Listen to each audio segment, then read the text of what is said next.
Good evening and good day, whatever time it is for you. I am thankful that you're here. I'm grateful to spend some time with you. I think I usually say, or I have usually been saying, I'm looking forward to spending some time with you. Balliet Brand in the audience in the chat. Hey, Balliet, nice to see you. You're nice and early today.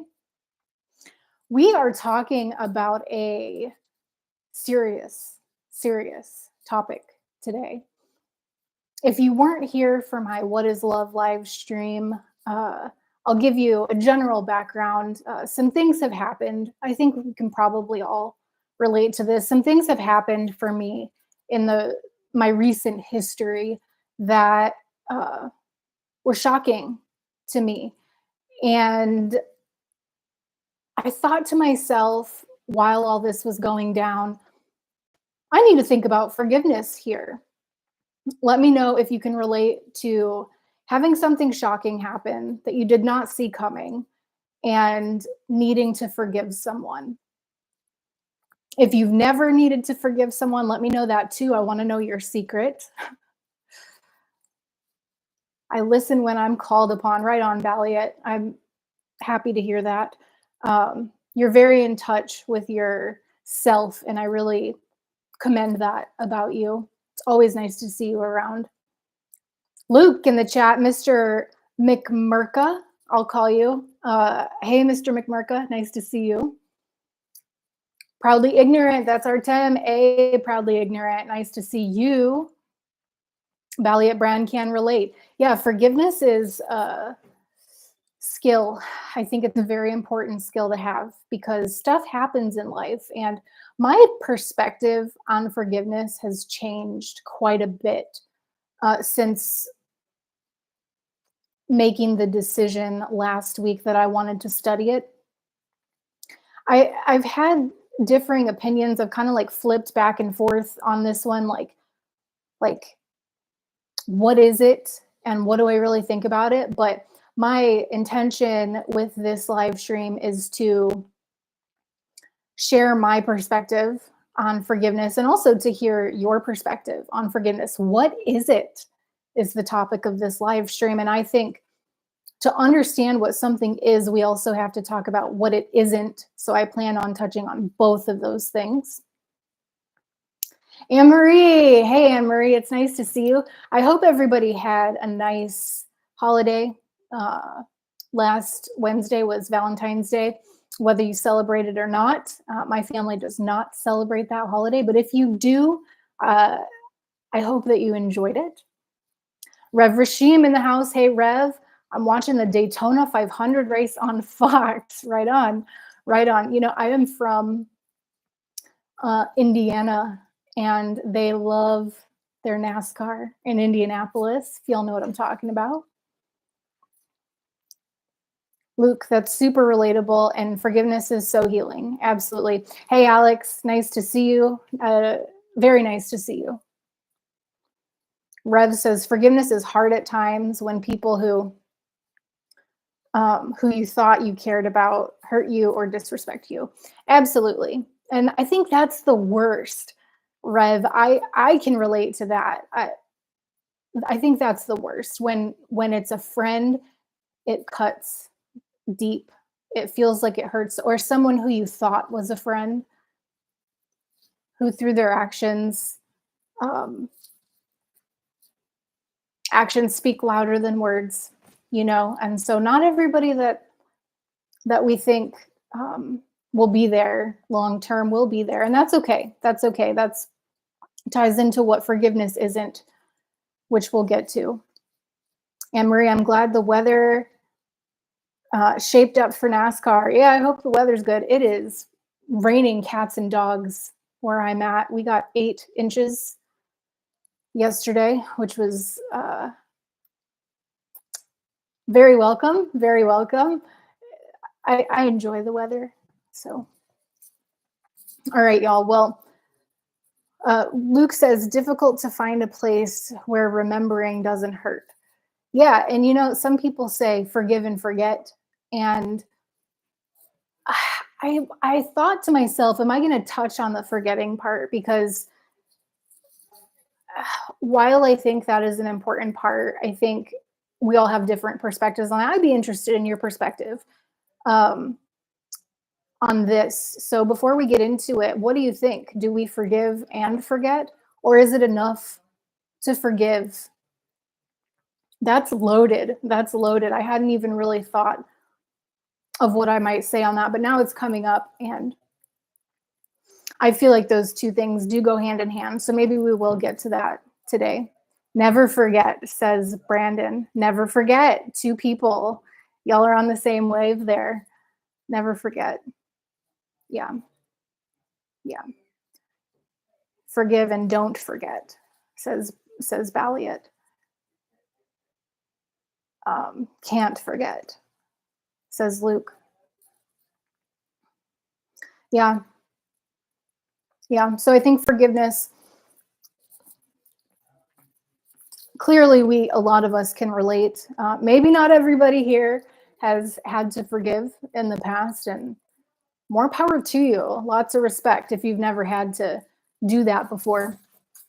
I'm in the process of, and it's a process. I think this is one of the most important things that I have to say today is that it's a process. I can think that I have let something go. And if I could put the simplest definition on what forgiveness is, from my perspective, the most simple way to put forgiveness is letting go. Now, this is different than not having a recollection, like Alex is saying, like Balliot is saying, like Luke is saying, Mr. McMurk. Forgiveness is not forgetting. And I thought to myself, I'm not going to talk about the forgetting part, but now it's coming out. These things go hand in hand. And I said that we would talk about what it's not. So since it came up, I totally agree with y'all. Forgiveness is not forgetting. So if it's not forgetting, what is it? Before we get to what it is, I'm going to say one more thought on what it's not. It's not for other people. Forgiveness, and from my perspective, is not something that we do for the other people. And I'm sure y'all have heard this before. Let me know if you agree that forgiveness is not something that we do for others. It's something we do for ourselves. It is an act of self-love, because holding that emotion, that feeling inside of our body is not good for us. It'll make us sick. At least that's how it affects me. Anne Marie says, sometimes some time has to pass before we can forgive. Yeah, and it, like I was saying, Anne Marie, I agree with you. I think it's a process. It's not something that we just do once and then it's over. Things can trigger us, and I've certainly experienced that over this past week, where I think I've let it go, and then all of a sudden my brain, something happens that reminds me of something else. And then all of a sudden I'm stewing again, and I'm thinking about what happened, and wondering if wondering if I wondering if I did something to actually deserve mistreatment. So, in the case of what I'm thinking about, and if you know,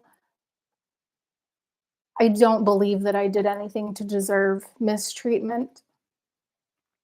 The other party might disagree with me, and with all due respect, you're entitled to your perspective and your opinion. So I don't know if you're watching this, but I am sending you so much love, and I do forgive you, even though it's a process for me. Even though sometimes I'm triggered and I'm like, oh, okay, I'm letting this go. And I'm going to share some of the things that have really helped me to detach. I think that's a very good word to use. How I've detached from some difficult things that have happened in the recent past for me. Alex, the younger you are, I feel like the more you're open to forgetting. Alex, that's a very profound comment, I think, because the younger you are, the less experiences you've had, the less times you've been burned. So I agree with you. I think the older we get, the more experiences we have, the wiser we are. Anne-Marie, and sometimes we forgive so we can stop being angry. Absolutely. Who wants to be angry? You know? I mean, I suppose some people are addicted to that feeling, but I'm in recovery, y'all. I want to feel as good as I possibly can. And now I'm thinking of other topics. I'm like, okay, that hold on, let's stay on topic. The topic here is forgiveness. And of course, if y'all have other topics that you want to talk about, I want to give you the freedom to go off topic. If you have something that you want to share, I'm going to do my best to stay on it. But we'll just see where the wind takes us. Artem, it is in part for others when they actually ask you for it. Okay, that's a fair point. If they're not asking you for it though, I suppose it is still a gift that you give people.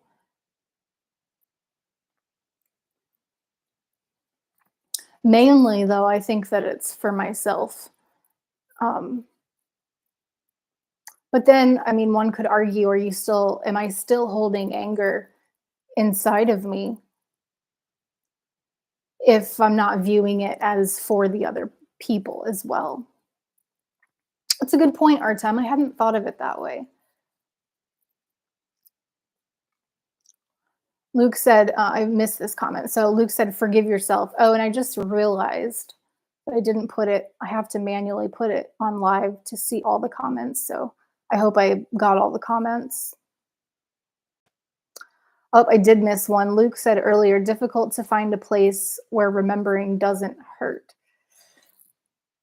Luke,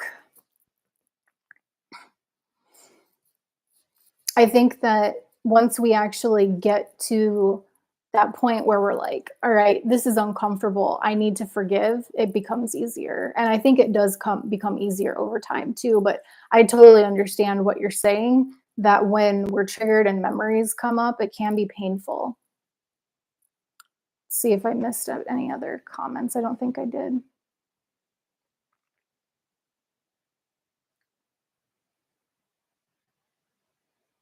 Balliet, the truth shall set you free. Whew.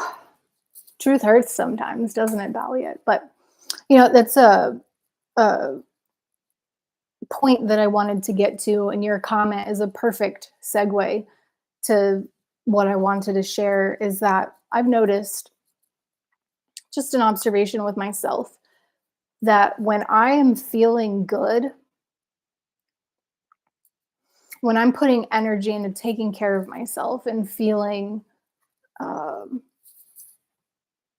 good, whatever that means. Maybe that day it means I'm feeling productive. Maybe that means that I gave myself time and space to relax, whatever it means in that moment, because it's different for me all the time.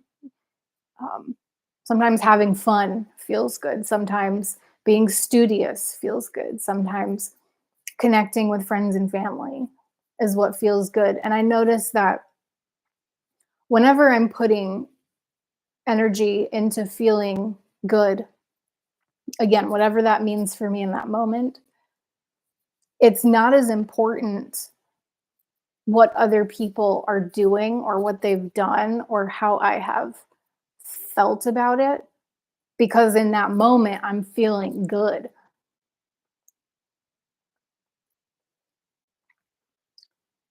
So if I let go and focus on what's going on for me, maybe I want to be of service, maybe I feel called to help other people or support other people in whatever way I can. It just depends on the moment for me. When I do that, it doesn't matter. It's easier for me to let things go and forgive when I'm feeling good. Let me know if you can relate to that too. If you've noticed that, if that's something that you pay attention to, I'm really curious to hear what y'all's thoughts are on that. Anne Marie, I agree. It can be for other people when they want it and deserve it. It can be a gift, but one I'll only give once. So I think I can't believe I thought that I was actually going to separate the forgiving and forgetting, because they just go so hand in hand, as Anne Marie is displaying here. Anne Marie says she'll well, the way I'm interpreting your statement, Anne Marie, is that you'll forgive if the person is deserving, which that's a whole topic in and of itself. But you're not going to forget.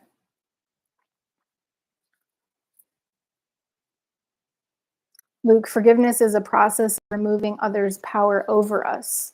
Yeah, yes, Luke. And this is exactly what I noticed about myself over the past week, is that if I start to slip in my self-care, or if I start stewing on what happened and allowing myself to feel confused, or allowing myself to feel whatever kind of way it is about this thing that happened that I had no control over, then I could probably be taking better care of myself. And that puts the responsibility on me, which actually makes it easier to handle. I think in some respects, some people would say that putting the responsibility on yourself to own your emotional state is too much responsibility or too much pressure. But I think that it's the best way that I have found to move through challenging situations and to forgive, is to say, you know what, I'm upset, but I own it, and I'm going to do what it takes to feel okay, because I'm worth it. That feels good to me.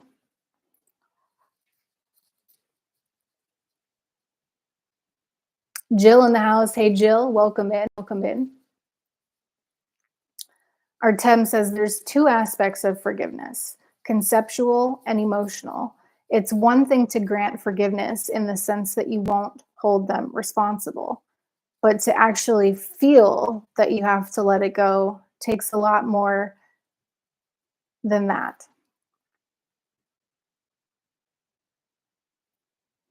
That's interesting, Artem. I have never, when I was preparing for this stream, I never once thought to separate conceptual forgiveness with experiential, or the emotional aspect of it. That's a very interesting way to look at it. And I just realized I didn't even, I pulled definitions from two different sources, because y'all know how much I love definitions. You don't, but now you do. And what I found when I looked up the definition of forgiveness, same dictionary that I always use when I look up definitions here, the American Heritage Dictionary of the English Language, the 5th edition. My phone defaults to that, so I just have gone with that. There's 7 different aspects to this definition, and they all use the word forgive or forgiveness, which I just think is so funny. The only one that didn't use the word forgive or forgiven, or maybe I should have looked up forgive, because I looked up forgiveness.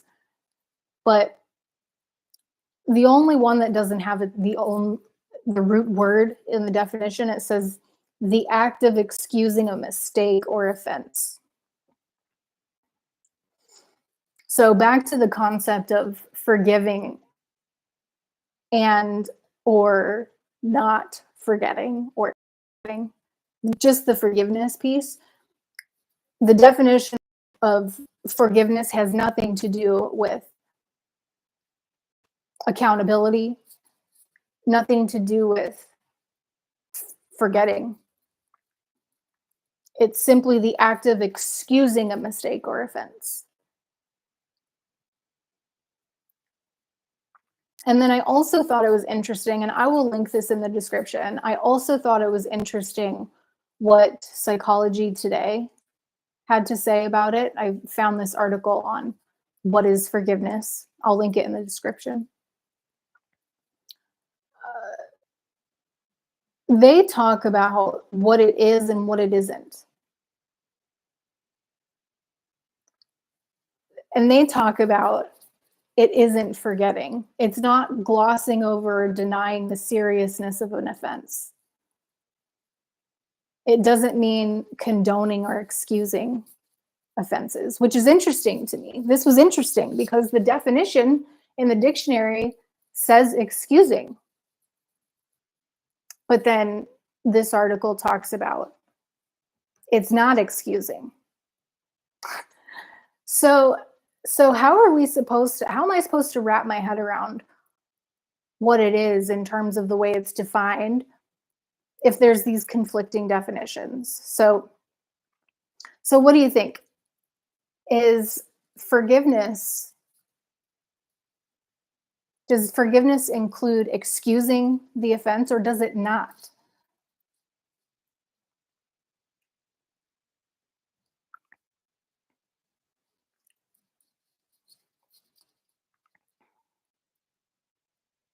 I think it boils down to letting something go, still holding accountable though. Like everyone has said in here, it's not forgetting. We can't forget, some of you have said. Anne Marie, how does forgiveness get impacted when the person messes up again? So I think this goes back to the whole, are we going to forget? Are we going to allow someone to continue doing the same thing over and over? For me personally, I have made a choice to create some space in between me and the people who I am in the process of forgiving. I wouldn't say that I'm done because things come up, and like I said, it triggers a memory and I'm like confused all of a sudden again, and I have to let it go. I have to focus on myself. I have to focus on what I'm doing and being happy or being content or being satisfied or doing something that feels good to me. So Anne Marie, when a person messes up again, I personally think I have to look at myself and say, how did I allow this to happen again?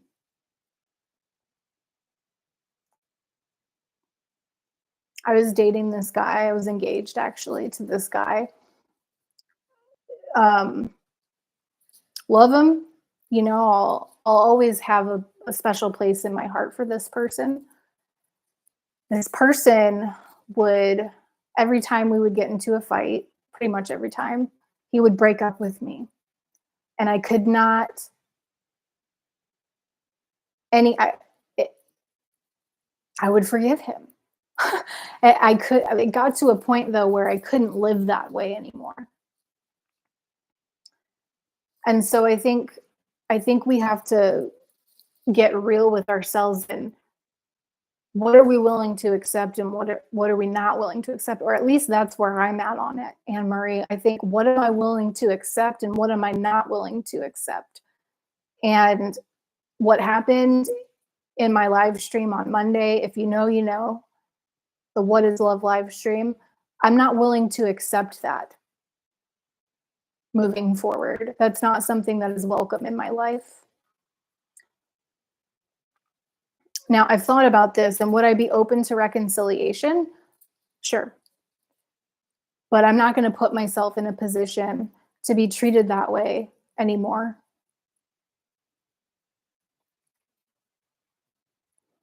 So when the person messes up again, my answer to that, just for me and my strategy is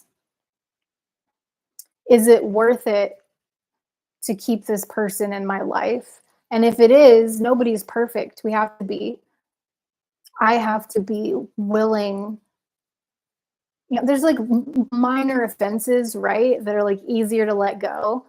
And then there's major offenses where it's like, okay, this has caused a disruption in my life. It's not healthy. It's not a dynamic that I want to be a part of my life moving forward. So I think assessing the relationship and asking the hard question of, is it worth it to have this in my life? That's a hard question sometimes.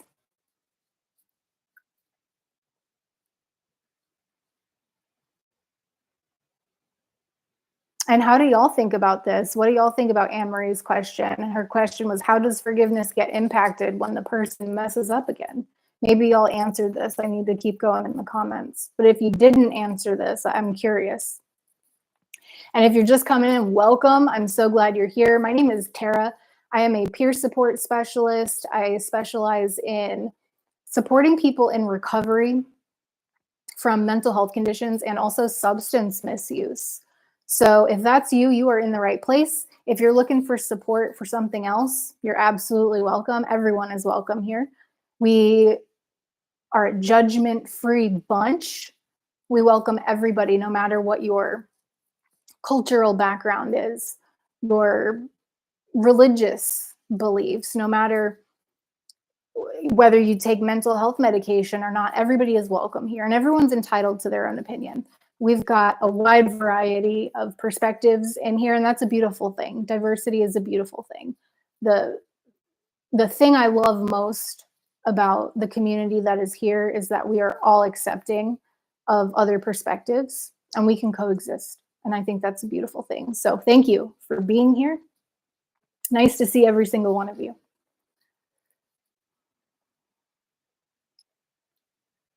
Luke said, forgive and give only what you can and be loving to yourself always. Yes, Luke, I think that being loving to yourself is a huge part of forgiveness. And as a matter of fact, I would go out and it's out on a limb. I would go out a limb here and say that if you love yourself first, then forgiveness is so much easier. And at times, a moot point. If I am loving myself the best that I possibly can, and let me know. I'm curious about what you think about this. If we are truly loving ourselves, do we even care what other people do or think? Because, like I said earlier, personally, I think when I am taking care of myself well, when I'm enjoying life, I don't care. I don't care what other people do. And those are the moments that are the most enjoyable. Those are the moments where I'm like, all right, I've let it go. I'm fine. And then the moments come around where it's like, maybe I'm holding myself back from doing something that I want, or for me, it's the moments where I'm not necessarily busy. I'm not working on anything. I'm just taking a breather. If I do that too long, and I start thinking about things I want to do, and then my brain starts wandering. It's like being in meditation and not focusing on just the meditation. Your brain starts to wander, and I mean, it's normal for your brain to wander, but I find so much value in meditation in terms of self-care because it allows me to focus on the thing that I'm intending to. It exercises that part of my brain that then allows me to pick and choose what I'm going to give my attention to in my normal life. Who here meditates? I I'm curious about if you meditate or not, and if you find that there's a connection between your ability to forgive if you meditate or not. Let me know if you don't.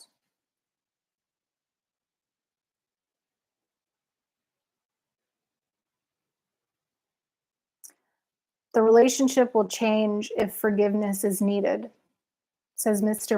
McMurk. What do you mean by that, Luke?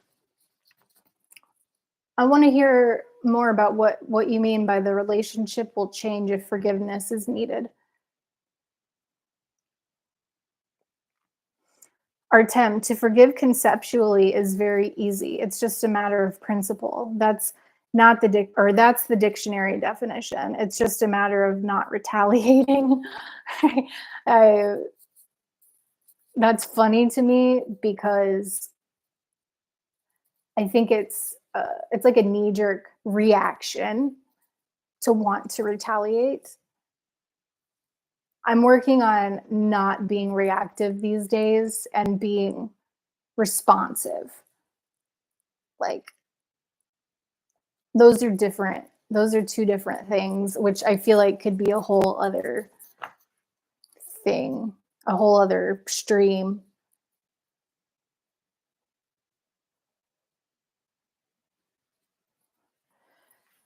For the purpose of this stream though, I'm working on not being reactive, but I'm not perfect. I'm working on it. That's all it is. We're all just works in progress, right? Or Tem, it's the emotional forgiveness that's the challenge.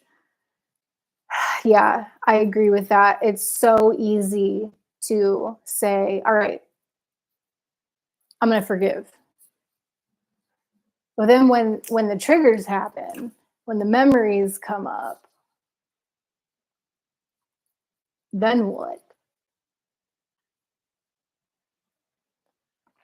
Ben in the house. Hey Ben, nice to see you. You're still Ben Bacon his meat candy turner. It's been a while since you've had that username. You normally switch it pretty often. I'm glad you're here, Ben. We're talking about forgiveness this evening, what it's not and what it is. I'm interested to hear what your definition of forgiveness is, Ben. Alex says, Tara out here being emotionally strong and well aware of everything around her. Well, thanks, Alex. That's a very nice thing for you to say. I'm working on it. I am working on it. And to your point, Alex, I think that there is strength in letting things go. It takes it does take a level of self-awareness, I think, to be able to say, you know what? I'm going to focus on something else because it's not worth my time. It's really not. That's how I feel about it. And am I perfect at it? No way. I'm working on it. But Alex, I appreciate your comment. I think that it's actually a pretty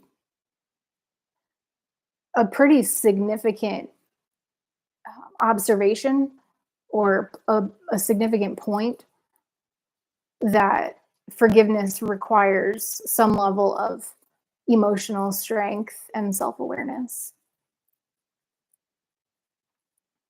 Thanks, Alex. That was really nice. Jill says, in my experience, it's easy to forgive, but the forgetting part is tough. Right, Jill? And I don't know if you heard the first part of this conversation, but the forgetting component of this whole process came up quite a bit. And I thought that I was going to not address the forgetting part, but they're one and the same.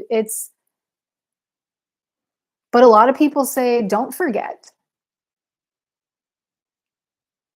A lot of people say, hold accountable. The Psychology Today article that I found says Though forgiveness can help repair a damaged relationship, it doesn't obligate you to reconcile with the person who harmed you or release them from legal accountability.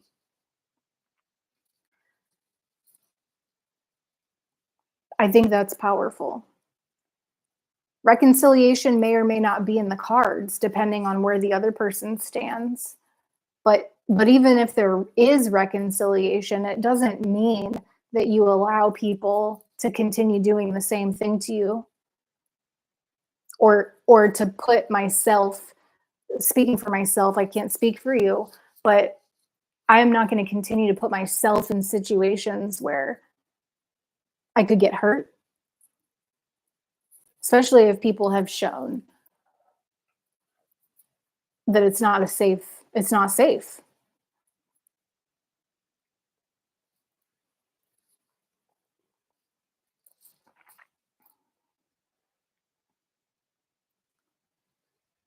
Valiant brand. I just started getting back into meditation. It's been super profound for me lately. That is awesome to hear, Valiant. I'm so proud of you. What's your meditation strategy? Are you comfortable sharing how you do it? I love hearing different strategies because I've been meditating for about 15 years now, and my practice is transformed. That's sort of a whole different topic, but I am curious about how you meditate, Valiant. Luke says, meditation saved my life and changed everything so beautifully. Why do you think that is, Luke, and anybody else who meditates? Why do you think meditation is so um, important? Mr. McMurk says, relationships will change, like I'm not forgetting, and they know forgiveness was needed. I think you were responding to that question that I asked you earlier. The relationship will change if forgiveness is needed. Yeah. So Luke said relationship will change like I'm not forgetting and they know forgiveness was needed. Whew. Yeah. Okay. I understand what you're saying now, Luke. Yeah. If the other person doesn't even realize that they overstepped and doesn't want to reconcile, it's like, well, is the relationship even worth um, me caring about it?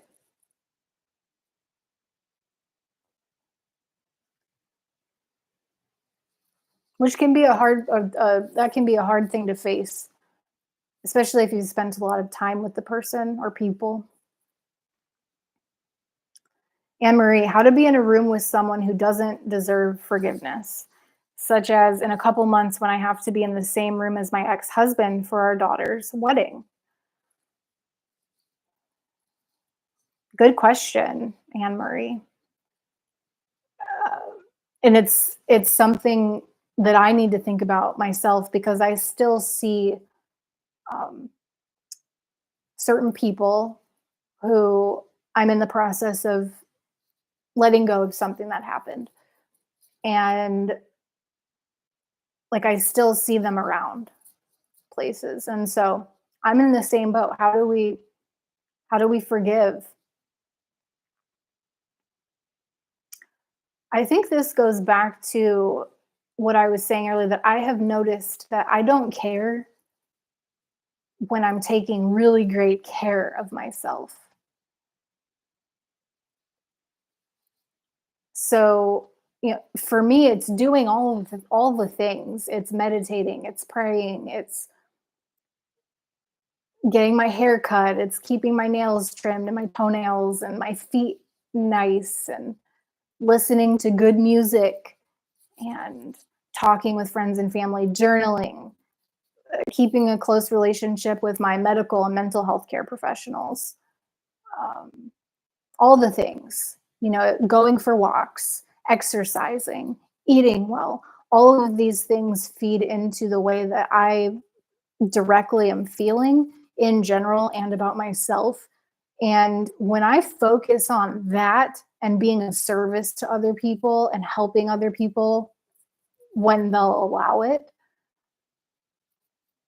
then I don't really care what other people have done to me. because I'm enjoying life and my side of the street is clean. Now, that being said, I have been doing some reflection work, and in AA, it's something that is part of the steps, steps 8 and 9. You know, you make a list of people we have harmed and apologize if it won't hurt the other person or other people. So there are certain situations where it's not appropriate to apologize because it could do damage, it could hurt the person or hurt other people. But I've had some within the past few months a situation where I didn't really see well, I did see my part in it, but I thought there would be some sort of reconciliation by now, and there hasn't been. Now, will there be? I'm not sure. I'm not sure um, if there will be, but I have been thinking quite a bit about my part in it and feeling like maybe I maybe I could apologize. Maybe I need to apologize for my side of the street, for the part that I had in it. And I think that can go a long way. Again, um, it wouldn't excuse their side of the street necessarily, but like I can forgive. I can own my part. I can forgive them. And if they want to reconcile, then that would be a beautiful thing. I would welcome that with open arms in one situation. But in another situation, which it's really messed with my head because I'm like, wait, was like, did I do something? Like, did I actually do something? I've talked with a lot of supports that I have, and um, don't see where I played a part, but in the other situation, I see where I could have played a part. So really, I think keeping my side of the street clean is the most important thing. And if I owe an apology, if an apology is due, I'm going to give it.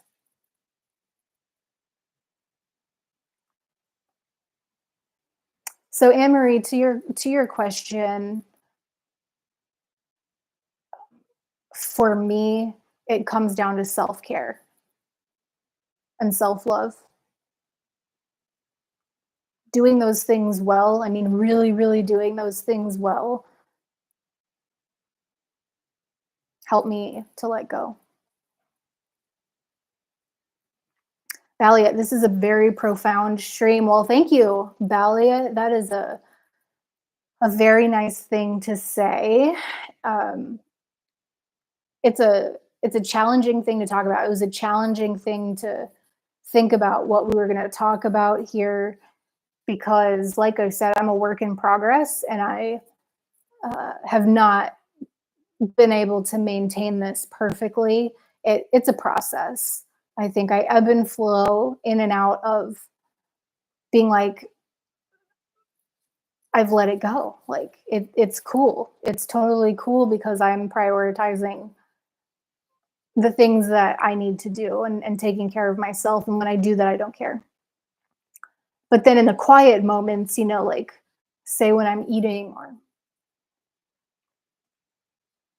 just resting, relaxing, sometimes my brain starts to wander. So I'm definitely a process. A work in progress is what I mean. Artem, there are two routes for emotional forgiveness. The first is usually not really an option. It requires the offender to actually have a change of heart and express remorse and change their behavior. I think, Artem, that if the offender can have a change of heart, express remorse, and change their actions, then there's a chance for reconciliation. But I personally have realized in preparing for this stream and just self-reflection over the past week that those things for me are not required for me to forgive the person. Reconciliation is different than forgiveness. But I think a level of forgiveness is required for reconciliation.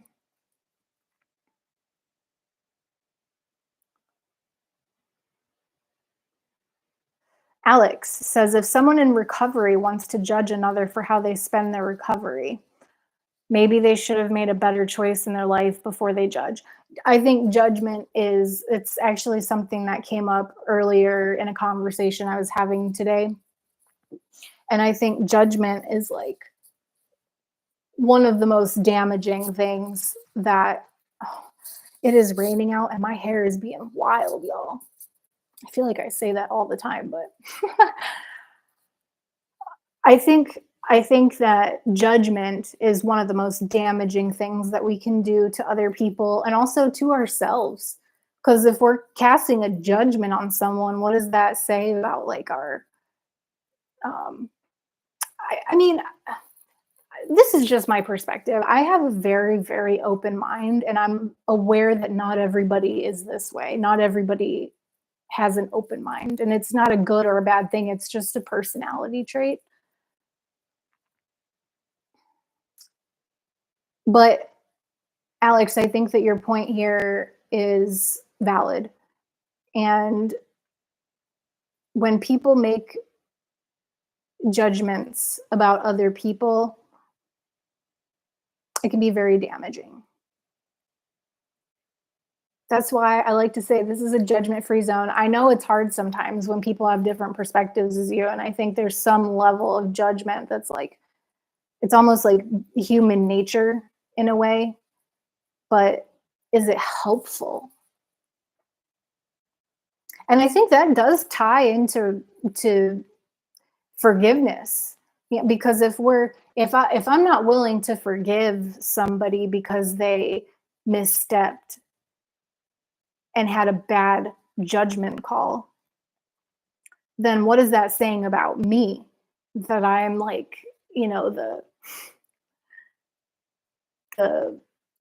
all powerful decision maker? Like, no, I'm not. And for all I know, my perspective is not correct. I don't think that's the case. In this situation, I think what my therapist says is that I'm not bad. People were behaving badly toward me. I hope that's accurate. If I was aware, if something had been brought to my attention that I actually did wrong, then I would apologize. I never would intentionally hurt someone ever. It's not in my it's not in my nature. And I personally really value reconciliation. I think relationships can come back so much stronger when when both sides choose to reconcile. But not everybody's open to that. You know, some people say one strike you're out.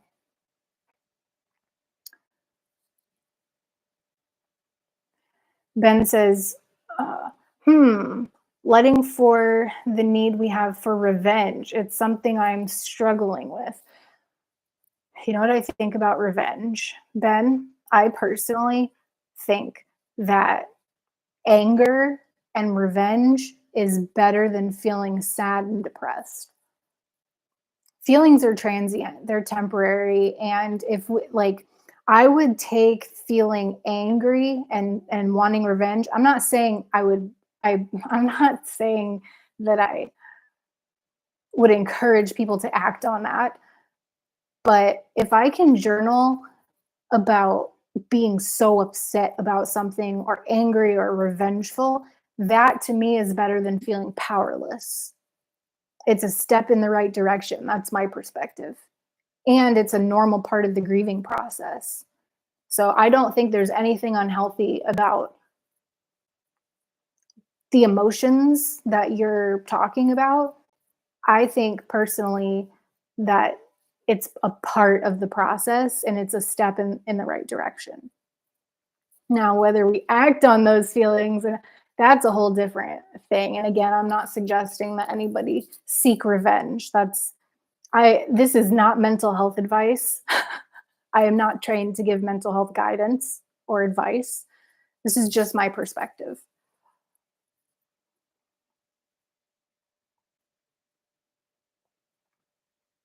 Balliet, again, never forget. Agreed. Ben, or that is letting go for the need for revenge.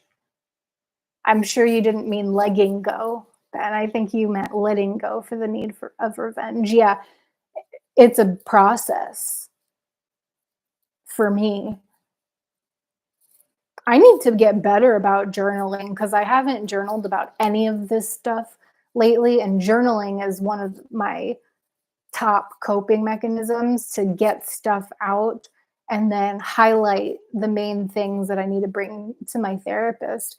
And something that Christy over at Carol's Needing a Meeting talks about is having a positivity journal. And every time you write or venting stuff, like if I vent about anger or eh, tough emotional situations that I'm going through, then it would be good practice. And I haven't tried this yet, but it would be good practice to then go to my positivity journal and write 5 things that are going well or that I feel positive about, just to balance that energy out. I just love that idea.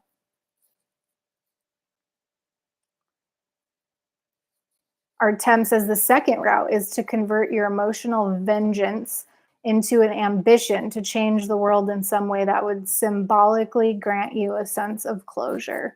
Yes, I agree, Artem. I think it takes some level of having processed what happened and accepting it to get to that point where you're like, all right, I can do good in the world now.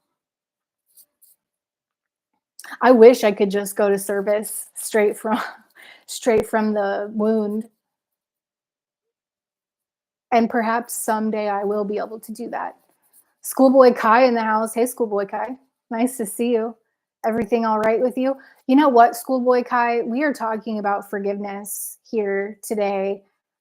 I really would like to get through this point that I'm at right now where um, forgiveness is still a choice. It's not something that something happened last week um, on stream, as a matter of fact, in my What is Love stream. And I am, I still feel some kind of way about it sometimes. Sometimes, like I was saying, when I'm taking really good care of myself, it doesn't phase me. I'm like, whatever. And then sometimes in the downtime that I have, that those moments where your mind starts to, or where my mind starts to wander, because I don't know if you go through that, but I find myself stewing and just being like upset. And I don't want to feel that way anymore. So I'm good. Like I'm all things considered, I'm doing pretty well. But is everything all right? I mean, that's debatable, but I'm working on it. Schoolboy Kai. Ben says, I do both meditation and hypnosis for confidence. Ben, how did you learn the hypnosis? Because I know this is something that you have talked about before. You were talking about hypnosis induction. I think, I don't know if I'm remembering that term correctly, but it's something that's really interesting to me. So I'm curious about how you learned that skill. Balliet Brand says different sets and settings for sure for my meditation. Sometimes high dose psilocybin, sometimes nothing at all. And early in the morning as I wake up, usually a couple hours at a time. Wow, Balliet Brand, that's a long meditation. I personally set a timer for 15 minutes. Sometimes I do guided meditations that are longer than that, like 30 minutes or an hour. But I usually just set a timer for 15 minutes and sit in the silence and find something to focus on, like the sound of my refrigerator or something like that. The high dose psilocybin, I've never considered meditating that way, but the psilocybin is something that my nurse practitioner has suggested for me. So perhaps I will follow your lead on that one of these days and try out meditating under the influence of psilocybin. I want to be clear that I would not be taking as a part of my recovery. I wouldn't be taking psilocybin to feel the psychedelic effects for fun. It would be a therapeutic thing that has been prescribed. Not prescribed. You can't prescribe psilocybin right now, but it's my nurse practitioner has recommended it for me, even in my recovery, and it's um, something that I'm thinking about.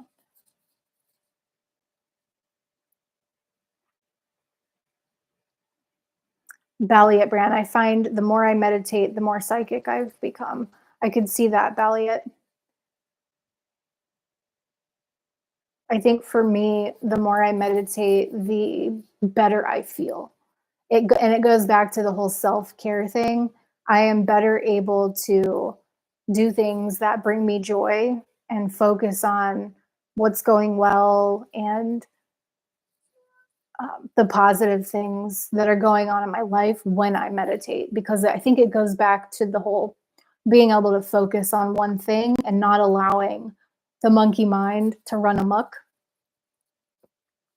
so that when the triggers happen and I'm remembering, what happened, the situation that's requiring me to forgive, that I can be like, brain, come on, let's stay focused. Let's stay on track. Let's focus on the things that I want to focus on and not allow other people to rent space in my head.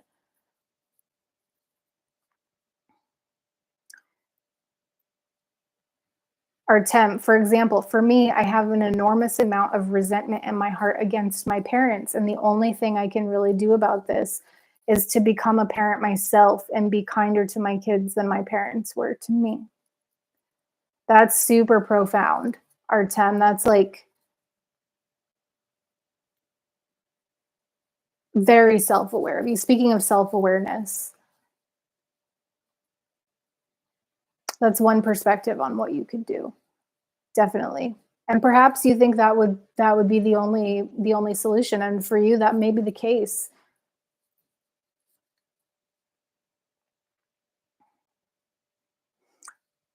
Resentment is something that I'm not sure that any action could allow me to process resentment outside of acknowledging it, realizing what part I had in it, and then choosing to forgive. That's just me personally. And it's a process. Like we were saying, it's a process.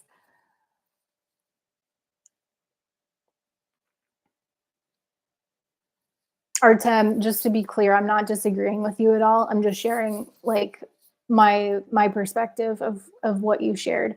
For you, um, your solution sounds like a good way to go. Luke says meditation is broad to explain with text. I'm struggling. That's okay, Luke. Perhaps we could do a whole other stream on meditation sometime and mindfulness. What's the 555? Luke, is that some like code for meditation? Anne Marie, Artem, I see you being a very mindful parent. Future children will be lucky, I think. I agree with this so much. I just skipped forward in the comments and see Bryson M in the house. Hey, Bryson, nice to see you. I see your "you look beautiful" comment, and that's a very thoughtful thing of you to say. I'm glad you're here. We're talking about forgiveness. And Maddie in the house, how's the most special lady on YouTube doing? You little cute patootie. Hey, Maddie, I'm so glad that you're here. So Maddie and Bryson, Brandon's recovery in the house. Hey, Brandon, nice to see you. We are talking about forgiveness. Lots of really great points have come up about what forgiveness is and what it isn't. I've shared some of my thoughts on forgiveness, and it's been a really great conversation so far. I would be interested if you're just joining to hear what your perspective on forgiveness is, what it is and what it isn't. So feel free to let us know your perspective in the comments.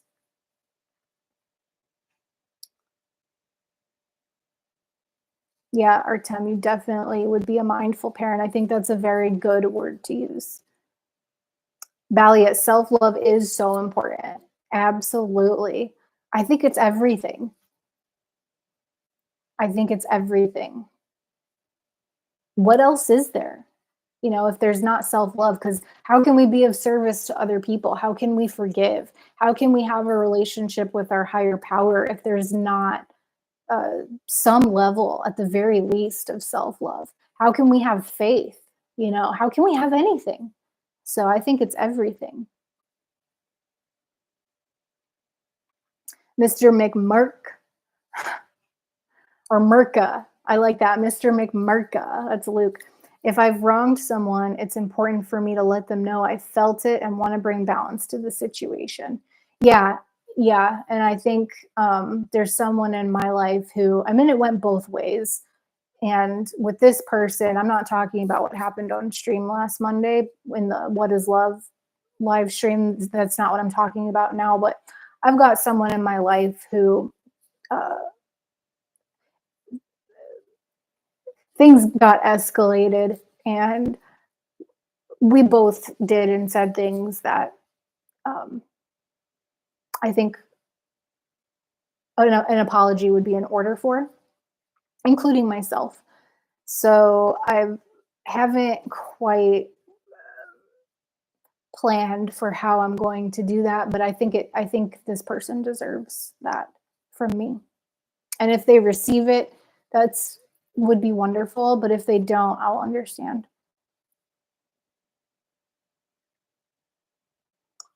We're all a work in progress. Yes, Valiant, I agree with you. We're human, right? Nobody's perfect. I'm certainly not. Anne Marie, I believe that taking care of myself will be the key for my sanity and for my fibromyalgia, but I think I really needed to have that pointed out. I should make a reminder in my phone to remember. Well, what a great idea, Anne Marie. It's like, yeah, I've got a reminder in my phone to take my vitamins. So why not have a reminder to love myself? Great idea, Anne Marie. Bryson, again, I appreciate your compliment. Thank you very much. I feel like my hair is it's like when it rains out, it just gets a mind of its own. I mean, it has a mind of its own always, but I appreciate your compliment. Valiant, natural law always works. It's way out. Natural law always works its way out. At first, Valiant Brand, I thought you were saying it's far out, like natural law is far out, like way out, but you're saying it always works its way out. Yeah, Valiant, natural law always works its way out. Valiant, if you're still here, what do you mean by natural law? I am curious as to what your perspective on that is, because I might have some research to do based on. I think I probably have some research to do anyways on that. Perhaps I could just Google it.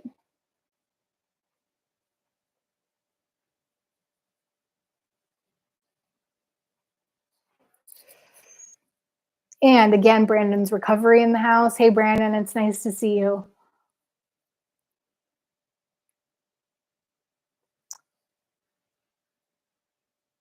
I just love how y'all welcome each other in. Like I see Balliet and Alex welcoming Brandon in, asking him how he's doing. And I think that's a beautiful thing. Maddie, Tara I read that already. You are so sweet, Maddie. Bryson, is she single? Yep. 100% for quite some time now. Valiant induction is cool. I think you're talking about the comment I made about hypnosis induction, and that's something that I would want to study also. I'm going to jot that down. Actually, I was watching something the other night about not hypnosis, but it was like this court case, and they were saying that the person on stand was using hypnosis techniques to like hypnotize the prosecuting attorney. It was really interesting, I thought.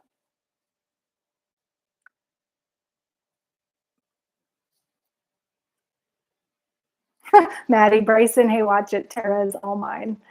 Now, gentlemen, let's play nice. Anne Marie, I'm a big ruminator. Sometimes I turn on hard rock or an action movie just to stop it. Makes it harder. Matt, I thought you'd have something to say about that. Anne Marie, I think we can, at least I can relate to this. I get fixated. I think that's what you mean by ruminating. I get fixated on something that happened and then have to distract myself. Like you're talking about music being a distraction. And that is, I think, a very healthy way to deal with forgiveness. Why focus on the things that we don't want? Why not focus on the things that we do? Why? Why do we do that?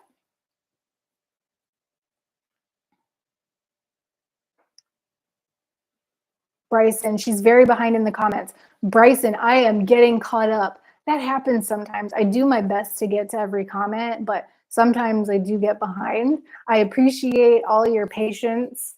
The people who are, how far am I behind in the comments? 10 minutes. Yeah, that's better than I have done in the past.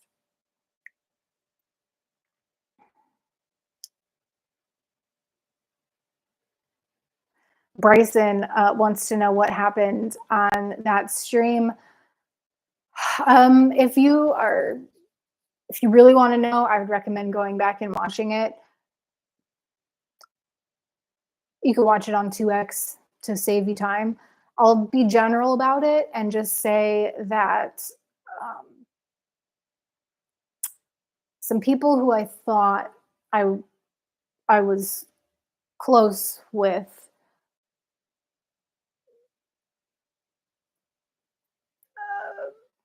I don't even know how to describe it. It turns out that we're not as close as I thought. We'll just say that.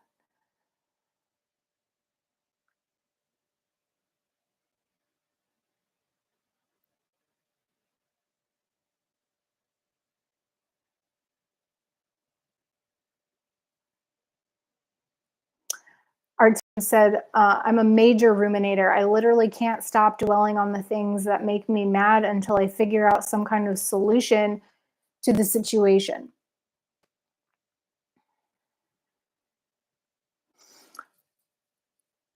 For me, the solution is shifting my focus to something that makes me feel good.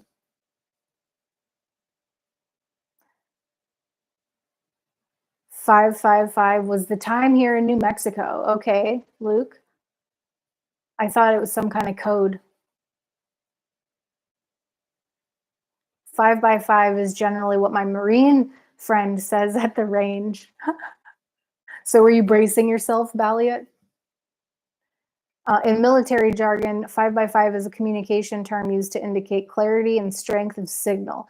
It's derived from radio communication, where the strength and clarity of a signal are rated on a scale of 1 to 5, with 5 being the highest. So when someone says 5x5, it means the communication signal is coming through loud and clear without any distortion or interference. Well, 5x5, Balliot Brand, I hear you loud and clear. Also, thank you for that little tidbit. Yeah, self-love is everything. I'm loving that. It works well for me. I need to really start paying more attention to that especially when I start getting worked up and get into that ruminating phase. Shifting focus to self-love is whatever that means in that moment. You know, like I think it changes from moment to moment. It might mean that I need to lay down. It might Let's see if I can talk. It might mean that I need something warm to drink. Might mean that I need to go surf. Artem, OCPD, most likely because I rationalize it. I believe exhaustively ruminating about things is actually the right thing to do. Is that obsessive compulsive personality disorder?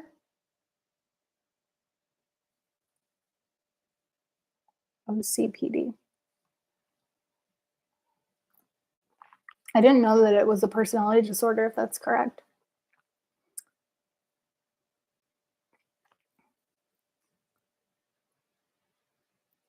Anne Marie, my husband just quoted Arnold. Is he in the news? You talking about Arnold Schwarzenegger? What Arnold do? Or different? Hey Arnold? Oh, Anne Marie, any updates on Olga? I know I'm not the only one wondering.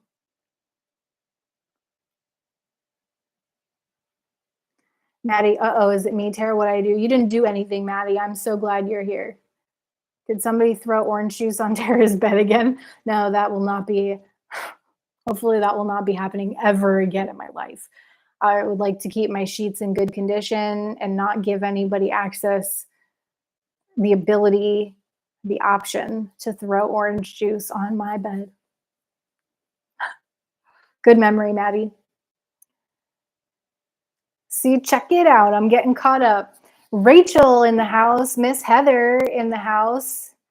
So glad you're here.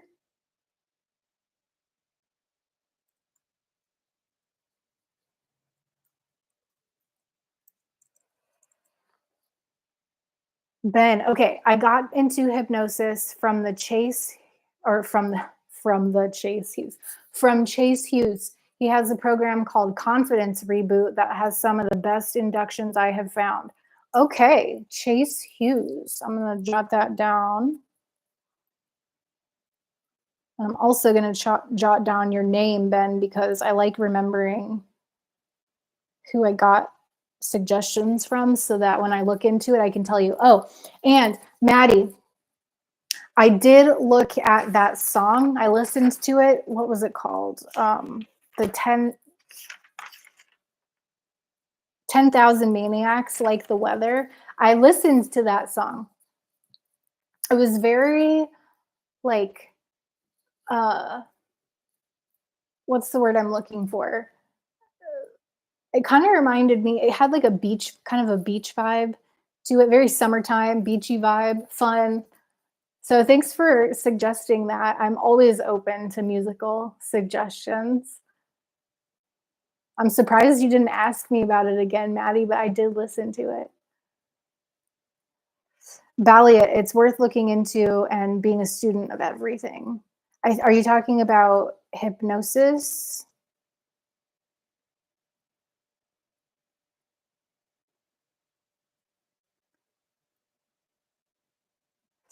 Or just being a student of everything?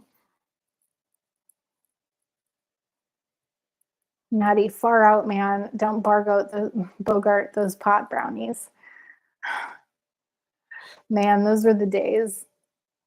But I mean, were they really? I made some very bad decisions. So, Maddie, Anne Marie, tell Olga to get out of here. Okay, so Maddie wants to know about Olga also. Anne Marie, what does to bogart something mean? I don't know anything about Olga, but I drove my dad around his old neighborhood the other day. He pointed out some lady he used to ski with. Interesting. No updates about Olga, Anne Marie? And to bogart something, maybe somebody else answered this question, but to bogart something, Anne Marie, means to hog it, like to keep it all to yourself. So like if we were all sharing a chocolate bar, for example, and let's say like one person was like, I'm using a chocolate bar here because I want to keep it appropriate for the recovery community. But like let's say we had a chocolate bar and someone like snaps off a piece and hands it to the next person snaps off a piece, hands it to the next person, and then that person just holds it and there's a whole circle of people who want the chocolate bar, and they just hold it and they eat it, and then they break off another piece and they eat it. They're bogarting. Rachel, hey, just popping in to say hey. I'm on the struggle bus, but I'll be back as soon as I can. Well, Rachel, I don't know if you're still here, but feel free to share what's going on. I'm sorry that you're on the struggle bus, and there's, I'm sure, I can only speak for myself. I'm here for you, and I think there's a good group of people in here who would want to support you as well. Anne Marie, he went home and looked her up. She's a widow, so I'm hoping he'll do as he said and call her. Ooh, Anne Marie, I'm sensing a connection here, which is exciting. Perhaps Olga will not be in the picture sometime soon. Heather says, hey, Tara, hello, everyone. Jumping on while doing homework. Dang, Heather, Miss Multitasker.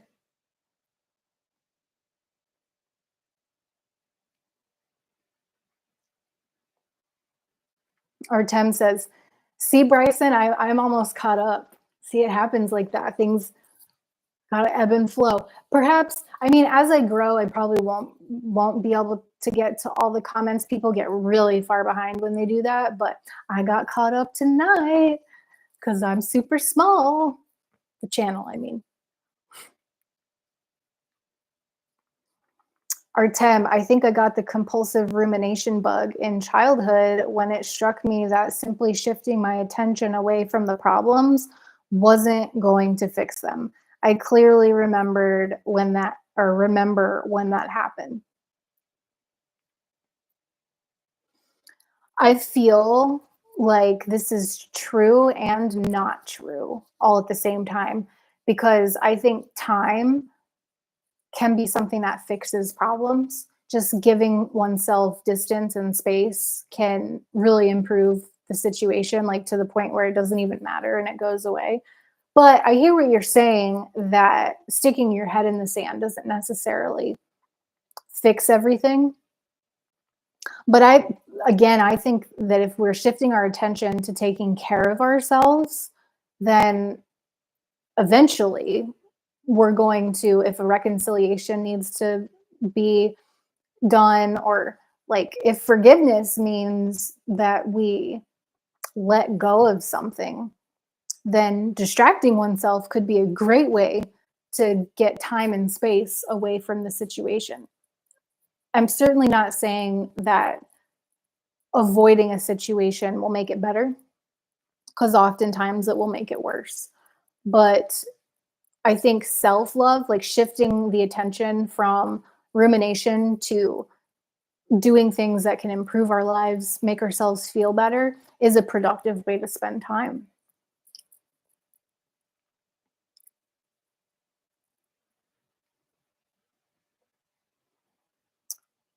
Anne Marie, but no new news. I was too chicken to ask anything further. That's understandable, Anne Marie. But that's good news about the neighbor. I think it was the neighbor. It was like the old neighborhood or something.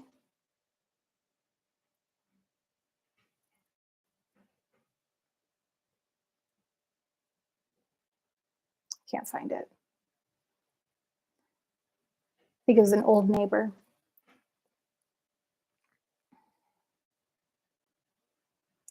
Maddie says, I was just about to ask, but I can tell you're not crazy about it.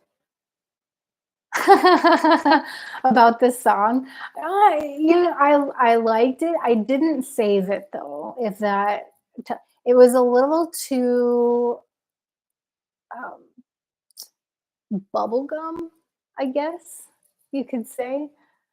I'm into like hard beats, like good bass lines, hard hip hop, um, or like I really enjoy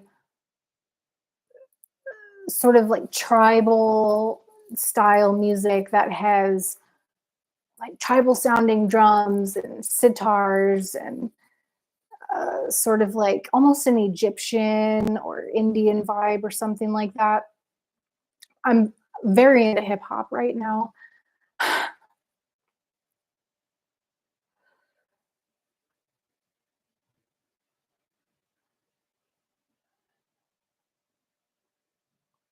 Maddie, I'm gonna Bogart Tara, keep her all to myself so you people can buzz off.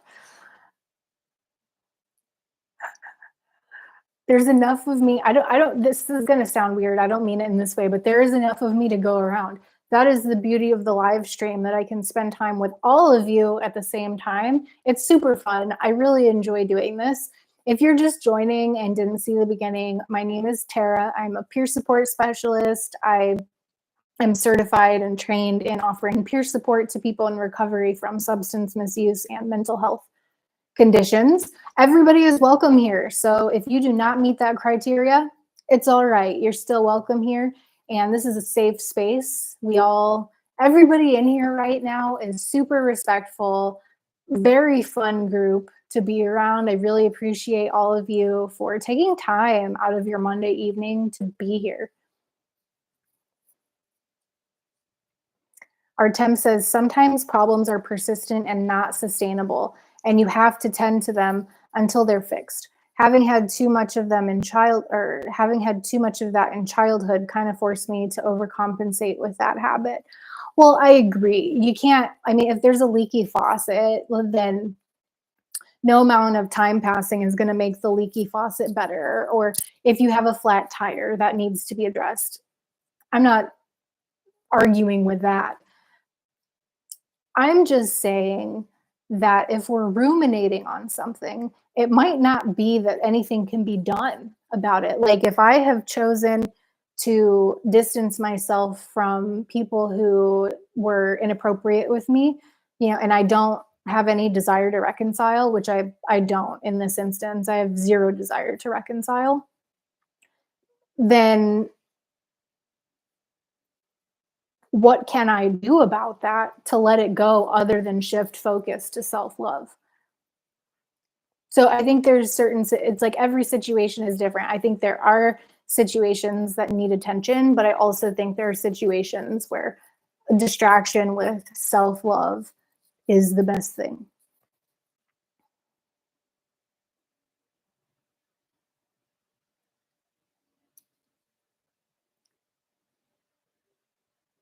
Drums, yes, Ben, drums. Yeah.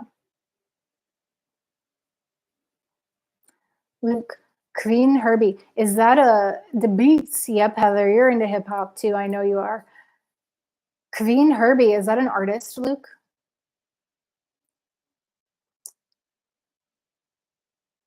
Thalia, you are absolutely welcome, friend. It's my pleasure, always.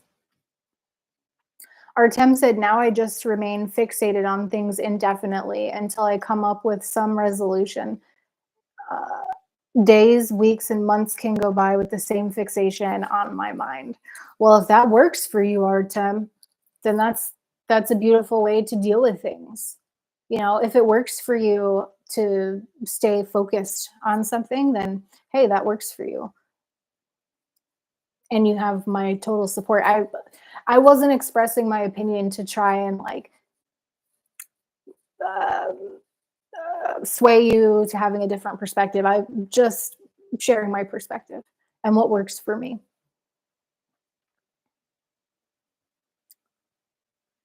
Yeah, Ben, it's hard to reconcile with someone who wants you to be artificial or not authentic. Yeah, what's the point in that? If I can't show up and be who I truly am, then what's the point? Okay, so Luke says Queen. Queen Herbie is a music artist. Sings about self-love a lot. Okay, Luke, I'm gonna check her out, check him out, check them out. Queen Herbie. Luke. Artiste. Music. Thanks for that, Luke. It's hard to reconcile. Oh, I said that already. Not hard, but destructive. Yeah, right, exactly. So this goes back to and I have a few more points to say as we kind of like, seems like we are ready to start landing the plane here. The comments are slowing down, and I have a few more things I want to say. So, Ben, in terms of your comment, I agree. It's like a decision needs to be made. Is it worth reconciliation or not? Because it's not always worth it, depending on what happened and what your goals for life are, and what the other person's goals are. It's not all reconciliation's not always worth the time. Forgiveness, though, back on the topic, forgiveness, I think whether reconciliation is in order or not, forgiveness, I don't think can ever be a waste. I think it can only be a positive thing. Again, that's separate from reconciliation. Then what do you say to a drummer dressed in a suit? Will the defendant please rise? A drummer dressed in a suit. Will the defendant please rise? I'm not tracking on that one, Ben. I'll have to think about that one. I'm just being honest here. I'm just being honest here. Please let me be authentic.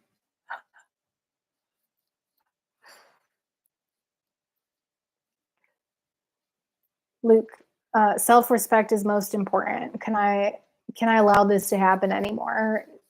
Absolutely.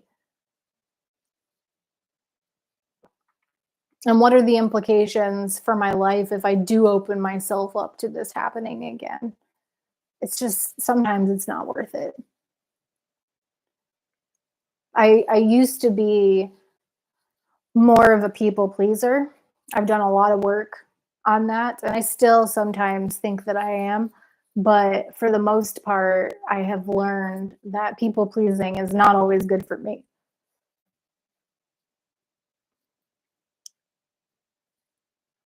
Artem, well, or LOL, it works for me, but at an enormous cost. I don't recommend being that way. I just literally can't help it. It's how I function. Okay, Artem.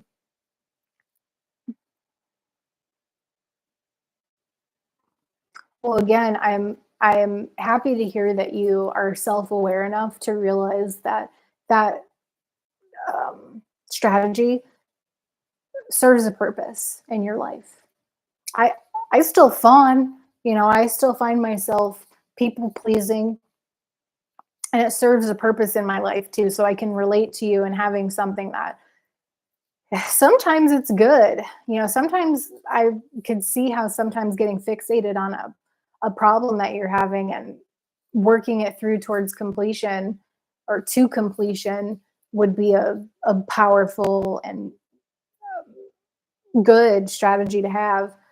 And sometimes being a people pleaser, it means that I have a heart of service. I want other people to be happy. And it's just when it comes at a cost to myself, that's where I got to draw the line. That's where I got to focus on self love. Like, if I were to, I mean, you know, I'm open to reconciliation with uh, this group of people who I thought were my friends who don't seem to want to be that anymore. I'm open to reconciliation. But will the relationship ever be the same? Probably not. It would take a lot of effort, I think, on both of our parts to get it built up to that. And I just don't know that it's worth it. I mean, it would take a heck of an apology and some display of actions to open me up to that as a possibility. But I think 10 years ago, I might have been more um, open to reconciliation without any changes being made, just wanting to be cool with everybody. But that doesn't work for me anymore.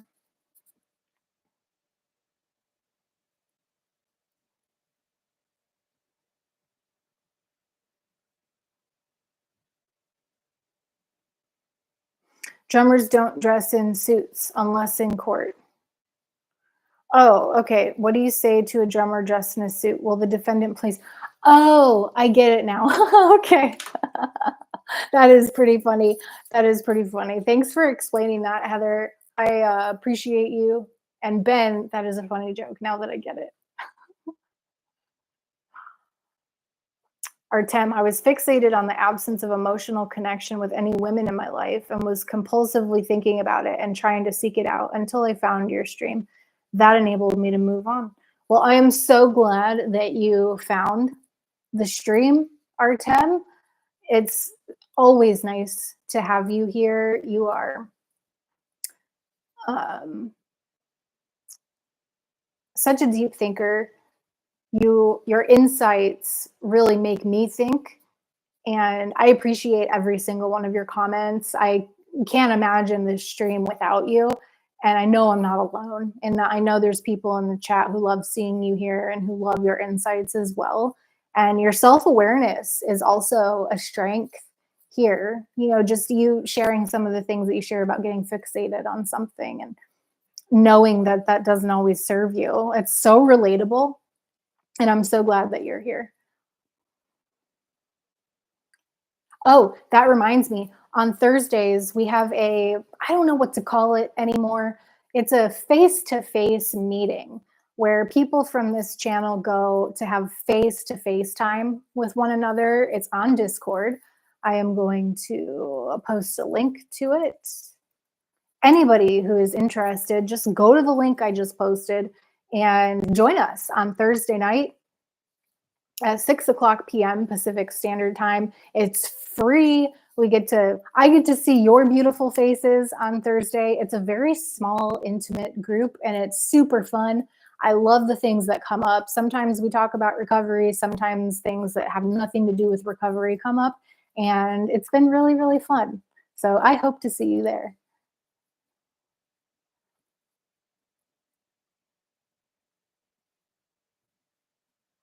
Ben says, yes, sometimes to encourage someone, we give them a dopamine hit that might be people pleasing to some.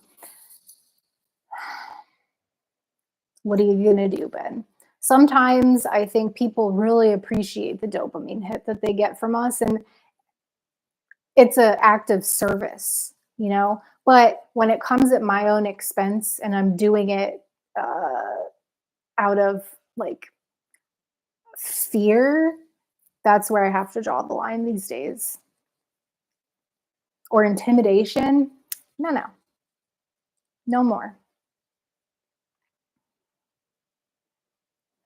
Meditation between fixations could be valuable. Here, Luke.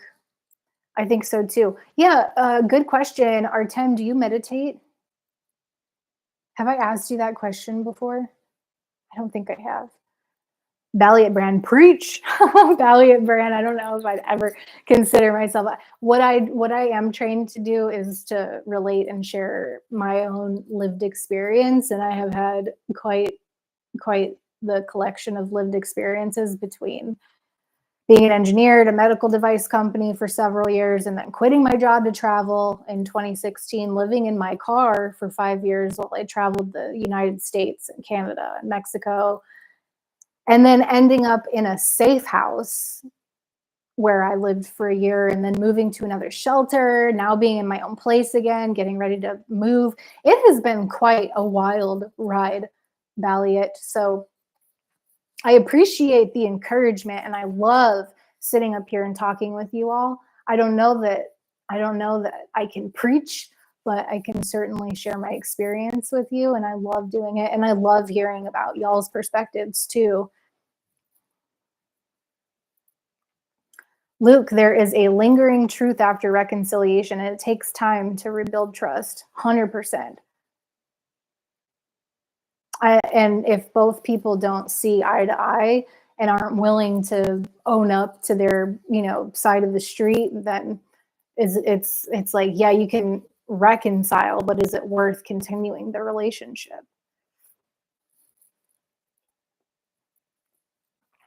Schoolboy Kai says, do you watch TV, Tara?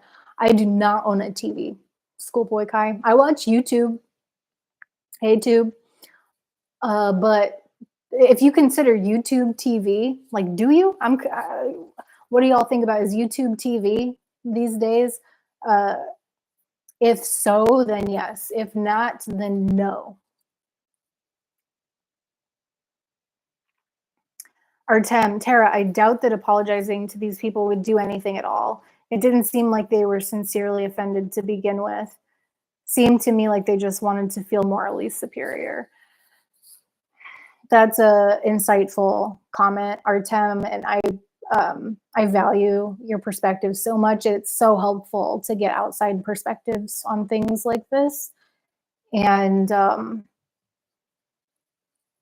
am comfortable with giving them the gift of feeling morally superior if that's what they need.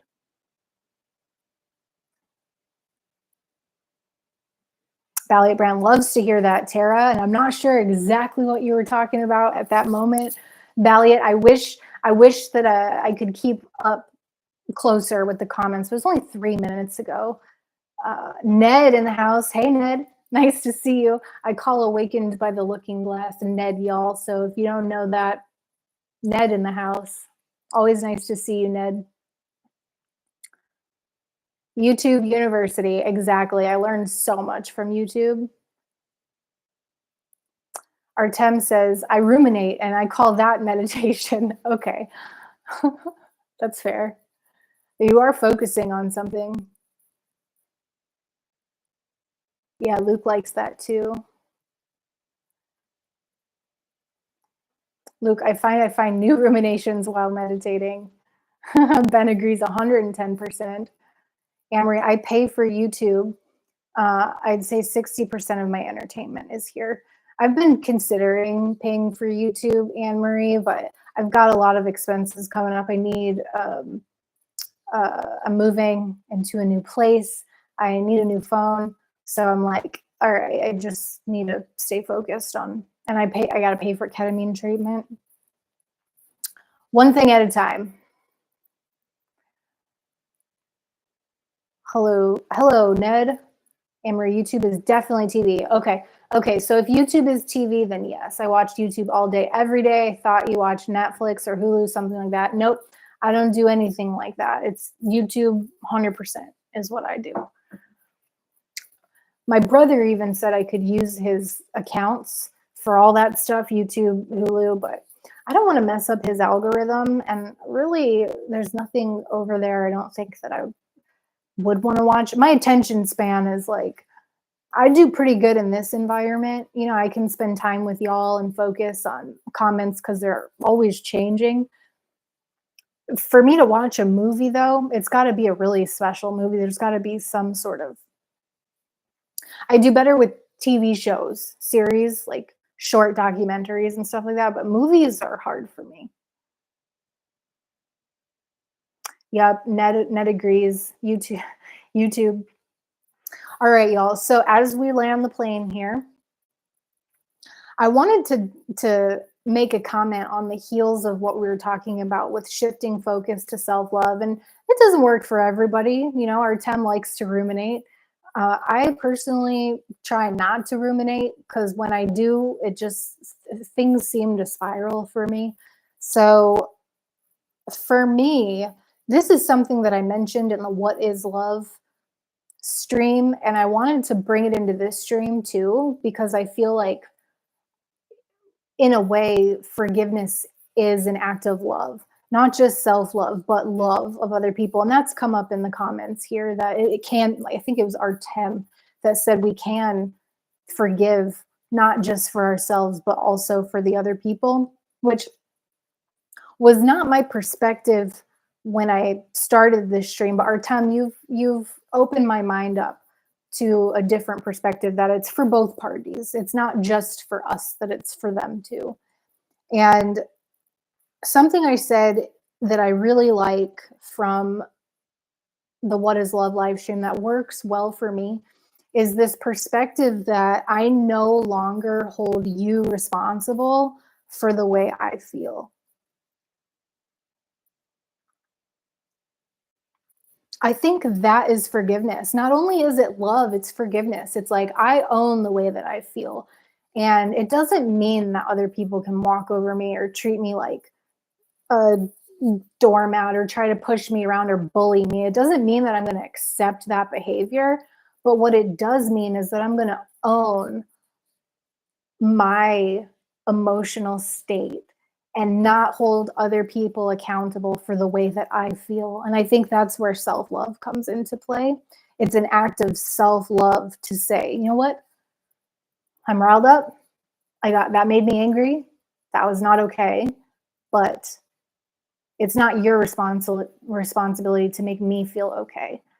And I've got a relationship in my life right now that I really wish that I could have the opportunity to tell this person, what I I I messed up.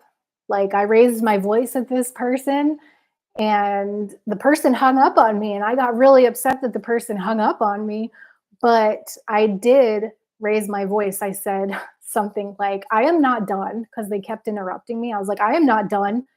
And I got hung up on, and I thought it was all the other person's fault. But in retrospect, I did own something. I did not have to raise my voice that way.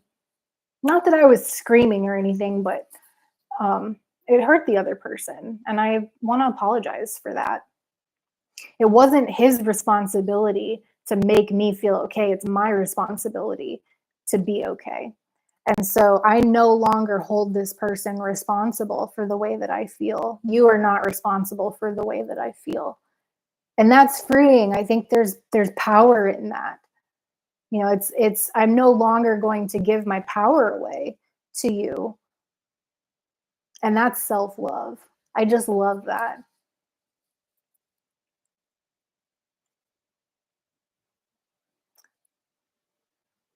Ned says going to be listening tonight. Glad you're on here though. Right on, Ned. We are winding down here. We've been going for an hour and 40 minutes.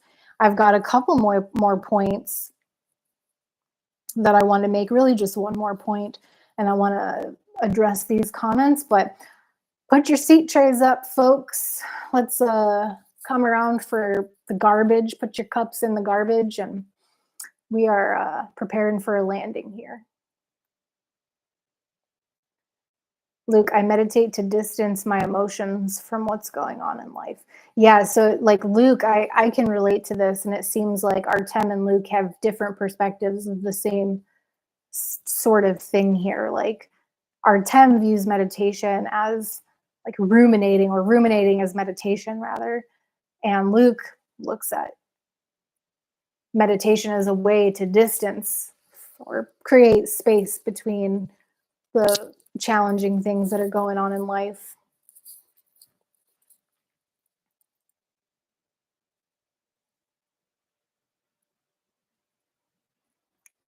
I don't, Artem says, I don't think I do that at all. I cannot let things go that easily at all. I'd be thinking about it endlessly until I figure out a solution, direct or indirect. Well, that is certainly one way to look at it, Artem. And even though you say it doesn't always serve you well, if it's working, don't, if it ain't broke, don't fix it. So what works for me is not going to work for you. That's why I don't mean to be preaching up here. And I appreciate Valiant Brand's comment, but my intention is not to tell other people how to live their lives or how to see things, but really just to facilitate a conversation here about how we all move through these types of things. Yes, I like what you said, Tara. Right on, Heather. Thank you for sharing that. Schoolboy Kai looks like he's rolling out. Schoolboy Kai, it's always nice to have you here, friend. Hope to see you soon. Luke says, I find where I act out of character and find the trigger and forgive myself for allowing it. Yeah, that's some deep work you're talking about there, Luke.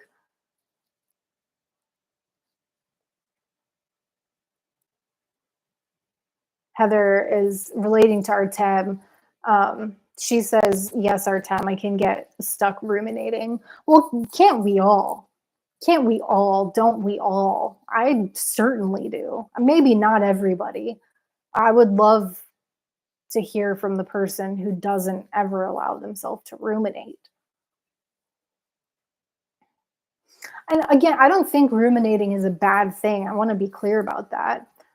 I just, when I get stuck in ruminating, it's a distraction from other things in my life, like self care and taking care of business and talking with friends.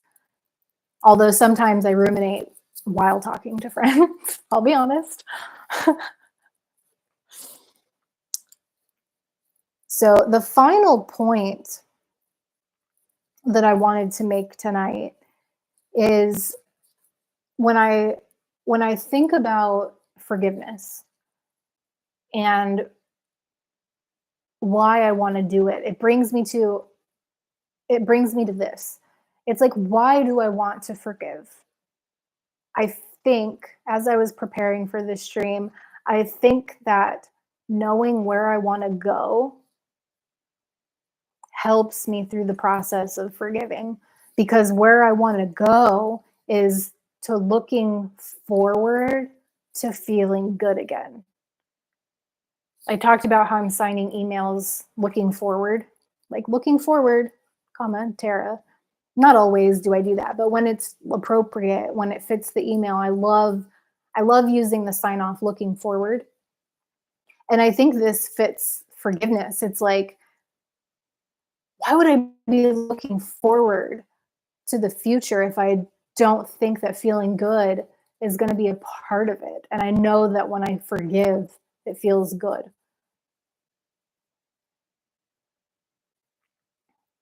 Artem, I still think about what I could have done differently instead of quitting my previous job from a year and a half ago. Well, Artem, it seems that you are in a similar position now. So, what are you going to do, friend? Repeat?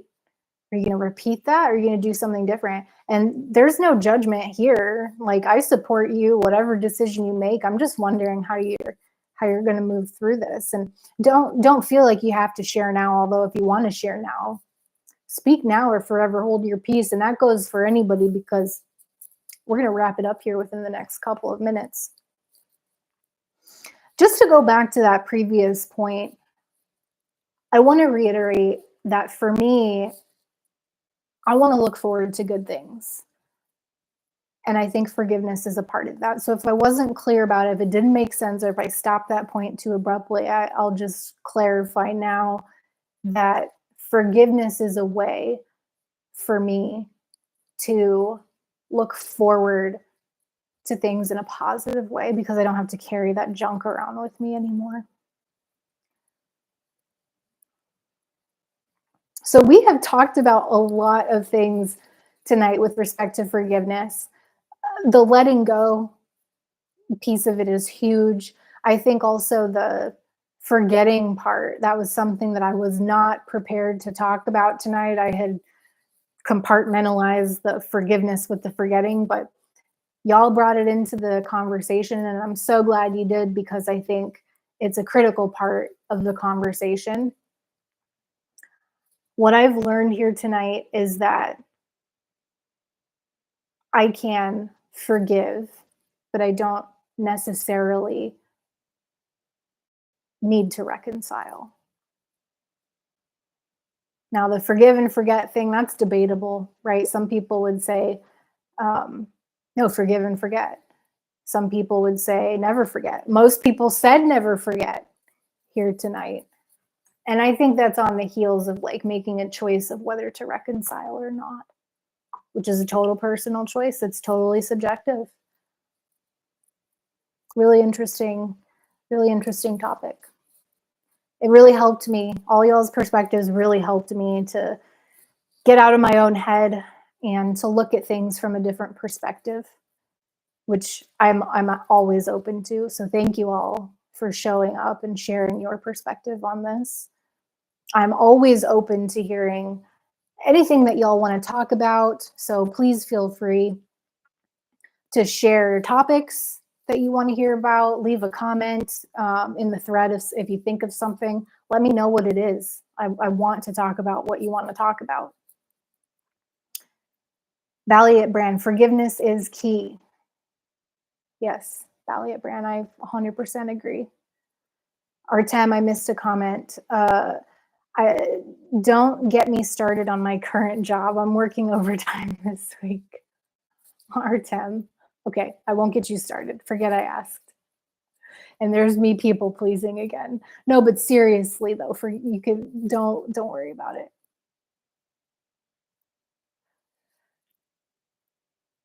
Thanks for all the hearts. I see your hearts coming through. I really love them.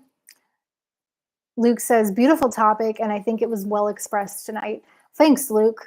I appreciate that. It was well expressed because y'all had some really great things to share, and I appreciate the support.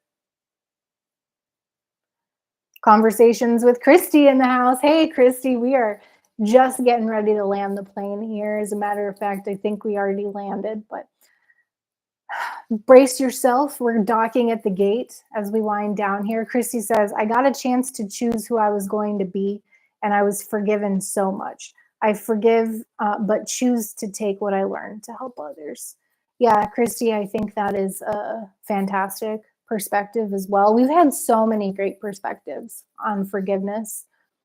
And that's a good point that actually hasn't been brought up tonight, surprisingly, Christy, is that we need forgiveness sometimes too. Someone said self forgiveness. That was a point that was touched on tonight. I think remembering that we need to be forgiven sometimes too is a really great way to look at things, Christy. It's a good reminder that nobody is perfect. Even if we try to be sometimes, right? That none of us are perfect. Balliet, thank you, Tara. Balliet, it's a pleasure, absolute pleasure. Always nice to see you here. Balliet says, we'll reach out to you soon one of these days. I hope that's the case, Balliet. I hope that's the case. Please do. Conversations with Christy. Sorry I missed the live. We'll check out the replay. Christy, it was a really, really great live. I encourage you to check out the replay, and I would love to hear what you think about it. Artem, I forgive everyone conceptually with no problem, but emotionally, I'm full of resentment for all sorts of things. I feel like I have to accomplish various things in life to obtain closure. Hmm. Mm-hmm. That's something I'll give the 12-step program. 12-step helped me resolve some of my resentment, not all of it. I've needed professional help for some of it, but I had actually very good luck clearing out quite a bit of my resentment in step 4 and 5 and 10 of the 12-step program. I think with it doesn't have to be 12-step. It can be working with a therapist too, or journaling. You know, I'm not saying that we have to have other people, but for me, working through it with someone who knew what the heck they were doing has made a huge difference. And now it's so nice to not have to carry that stuff around with me anymore.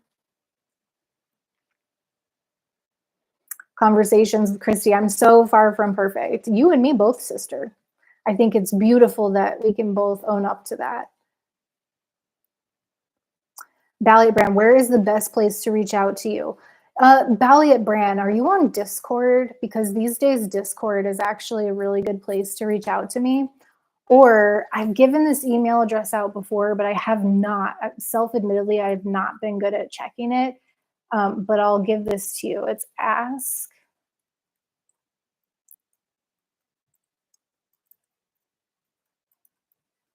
Okay, so you can email me here, or you can DM me either on Instagram or on Discord. My username is tarasmiling everywhere.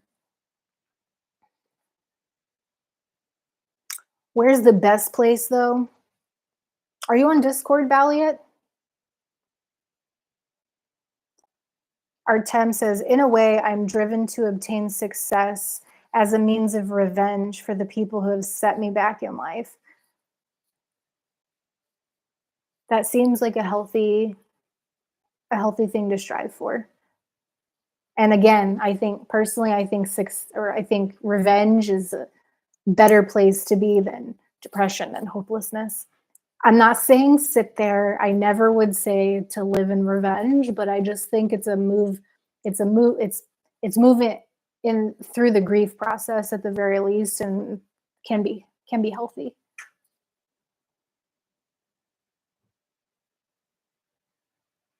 Balliet, I'll log into Discord and accept the invite. Right on, Balliet. Yeah, everybody here is welcome to join us on Discord. I'll post the link again for anybody who's interested.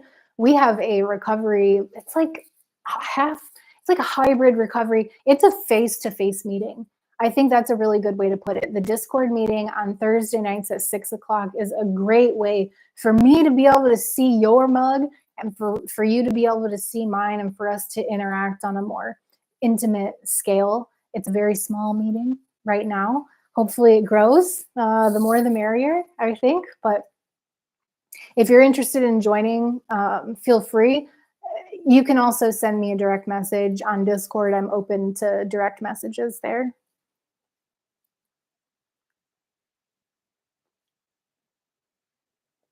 Luke, the best revenge is to do amazing for yourself. I like that, Artem and Luke.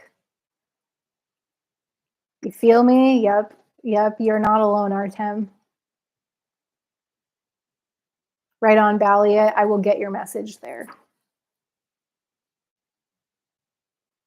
Yeah, Artem says the Discord meeting is awesome. Join us. Everybody is welcome. It would be so great to see your face or to hear your voice if you don't want to go on camera. There's no pressure to be on camera. We've had people just come and listen before, and that's okay. I definitely want to join one of your Thursday meetings. Yeah, it would be great to have you there, Balliet. So, with all that being said, what a great conversation we had here this evening. I want to appreciate each and every one of you for taking time out of your Monday. I know we're all busy. I know you've all got lives and a lot of stuff going on. So it means a lot that you came and hung out for a little bit. I couldn't have had this conversation without you. So, until next time, it has been a pleasure talking with you as always. I love you all very, very much. Please join us on Thursday at 6 o'clock Pacific Standard Time. I'll also be going live on Wednesday after Kevin over at Kickin' Addiction, sometime around 4:30, 5:30, just whenever he wraps his thing up. And again, until next time, I hope to talk to you. Oh, we had one more. Tara, take care. You too, Ben. I hope everyone takes care. And stay ornery. Yes, thanks, Tara. Great stream. 100%. It's my pleasure. I hope to talk to y'all soon.